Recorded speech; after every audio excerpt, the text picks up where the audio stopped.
নমস্কার, রাধারানী হেসেলে আবারও সবাইকে স্বাগত। আজকের আমি মশালা চিকেন বানাবো। তার জন্য আমি নিয়েছি এখানে 600 গ্রাম চিকেন, ধুয়ে নিয়েছি পরিষ্কার করে। এবার এটা ম্যারিনেট করার জন্য আমি দেবো অল্প একটু গোলমরিচের গুঁড়ো, একটু কাশ্মীরি লঙ্কার গুঁড়ো দিয়ে দেবো,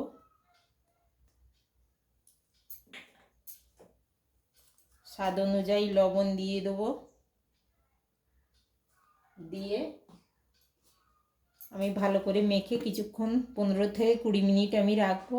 অল্প একটু সাদা তেল দিয়ে দেবো।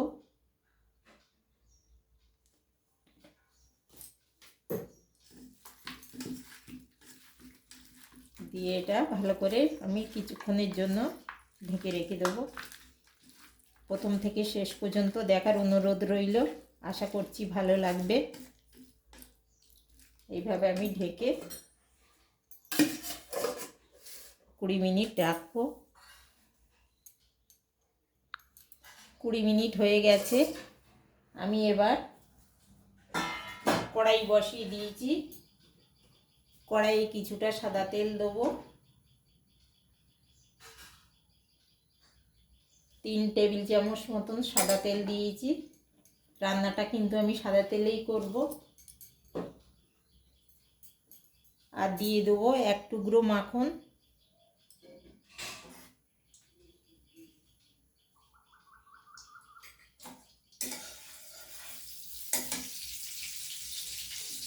ফোড়নে দিয়ে দেবো 2টো তেজপাতা, একটা শুকনো লঙ্কা, অল্প একটু গোটা জিরে, 2টো এলাচ, 2 টুকরো দারচিনি, 2টো লবঙ্গ, সবগুলো আমি ফোড়নে দিয়ে দেবো।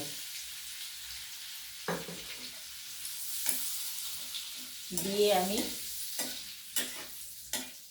1 মিনিট মতন এগুলো ভেজে নেব, যাতে গন্ধটা খুব সুন্দর বেরোয়।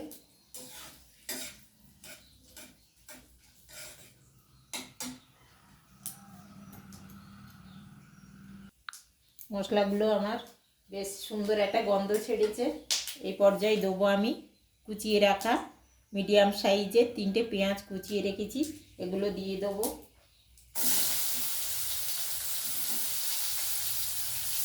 তিনটে চেরা কাঁচা লঙ্কা দিয়ে দেবো।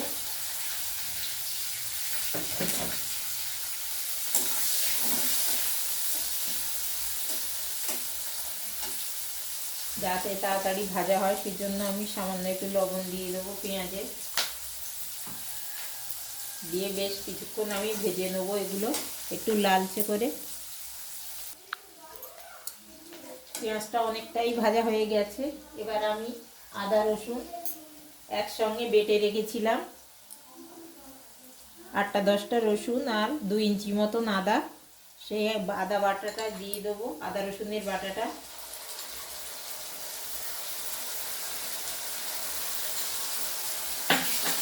দিয়ে আবারও কিছুক্ষণ আমি কষিয়ে নেব, যতক্ষণ না রসুনের আদার কাঁচা ভাবটা না যাচ্ছে ততক্ষণ আমি ভেজে নেব।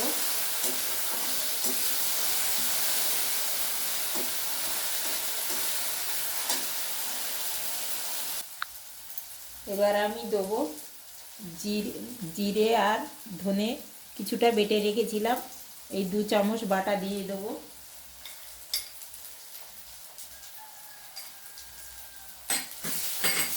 দিয়ে মশলাগুলো আমি খুব ভালোভাবে কষিয়ে নেব। একটু কাশ্মীরি লঙ্কার গুঁড়ো দিয়ে দেবো।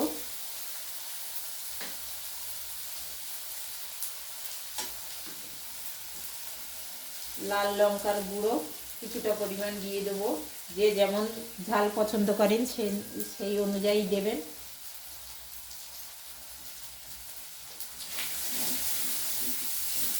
এইবার আমি টমেটো কুচিগুলো দিয়ে দেবো। মশলাগুলো আমার খুব সুন্দরভাবে ভাজা হয়ে গেছে।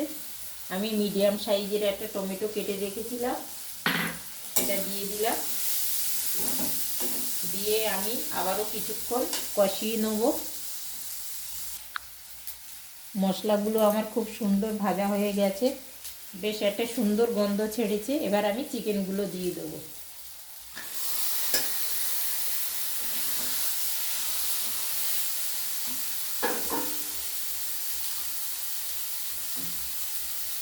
এবার আমি কিছুটা হলুদ দিয়ে দেবো।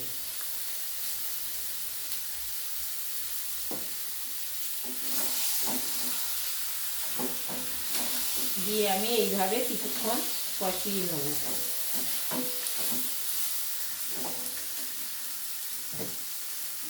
ঢেকে ঢেকে এইভাবে কিছুক্ষণ আমি মাংসটাকে কষিয়ে নেব।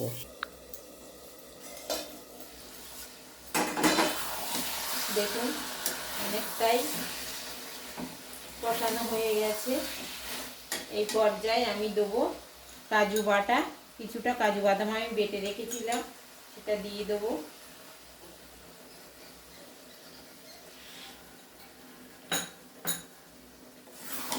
দিয়ে আবারও কিছুক্ষণ আমি কষিয়ে নেব।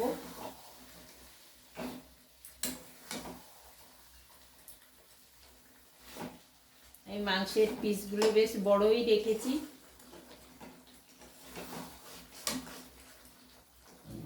আমাদের পরিবারের সদস্য কম, সেই জন্য অল্প মাংসই রান্না করছি। আপনারা পারলে যদি বেশি হয় তাহলে মশলার পরিমাণটাও একটু বাড়িয়ে দেবেন। এইভাবে আমি কিছুক্ষণ কষিয়ে রান্নাটা করব।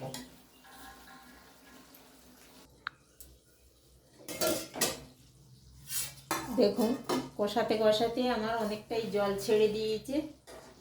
সাইড দিয়ে বেশ তেলও বেরিয়ে গেছে। আমি খুব জোর কম দিয়ে আস্তে আস্তে আমি এইভাবে কষিয়ে নিয়েছি। আর সামান্য একটু মশলা পাত্র ধোয়া জল আমি দিয়েছি। লবণটা কিন্তু আপনারা অবশ্যই চেক করে দেখে নেবেন। আমি একটু সামান্য কম ছিল, দিয়ে দিয়েছি। এবার দিয়ে দেবো আমি অল্প একটু ধনেপাতা কুচি আর কিছুটা পরিমাণ মতো গরম মশলা দিয়ে দেবো। দিয়ে এইভাবে তলায় সব সময় নাড়াবেন, নাইলে তলায় লেগে যাওয়ার ভয় থাকে। আমার হয়ে এসছে, এখনো আমি 3-4 মিনিট মতন আর একটু রাখবো। 3-4 মিনিট মতন আমার হয়ে গেছে। এবার আমি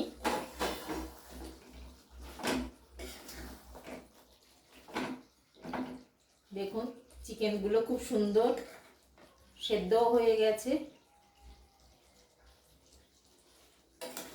এই রান্নাটা ভাত, রুটি, পরোটা যে কোনো সঙ্গেই খুব ভালো খেতে লাগে।